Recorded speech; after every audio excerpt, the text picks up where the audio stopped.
के आज हामी वायरलेस इयरफोनको फिटिङ र अनबक्सिङ गर्न गइरहेका छौँ। हेरौँ गाइज यसमा अझै के छ, के दिया छ। यो खासमा भन्दाखेरि टिएनएस मोटो नेपालको रहेछ। BT57 हो, 5.3 भर्सन हो BT57। यसमा खोलौँ न के छ। टेन्टेना ओ प्याकेजिङ त राम्रो रहेछ। हेर्नुहोस् गाइज, यो तपाईँको मेन टिएनएस को दिएको रहेको छ यो। अनि तपाईँको यो पावर अन र अफ को बटन रहेछ।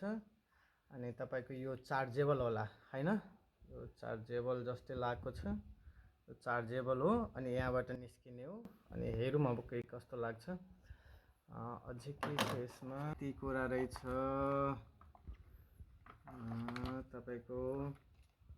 यो चाहिँ तपाईँको स्पिकर, यो स्पिकर रहेछ, 50 स्पिकर रहेछ यो दुइटै। अनि यो चाहिँ तपाईँको यो चाहिँ यसमा लाग्ने रहेछ, यो आउटपुट हो हैन।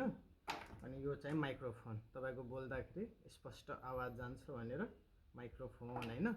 अनि अरू के दिएको रहेछ, यो हेड माउन्ट गर्नलाई सुविधा होस् भनेर दिएको रहेछ। यो तपाईँको चार्जिङ केबल भइ नै हाल्यो। यो तपाईँको एउटा एक्स्ट्रा दिएको रहेछ। अनि यो चाहिँ तपाईँको हेलमेटमा टाँसिने। अब कसरी टाँसिन्छ त्यो पनि म देखाउँछु तपाईँहरूलाई। यस्तो छ, यति सामान दिएको रहेछ जो गाइज। अब यसलाई यति रहेछ।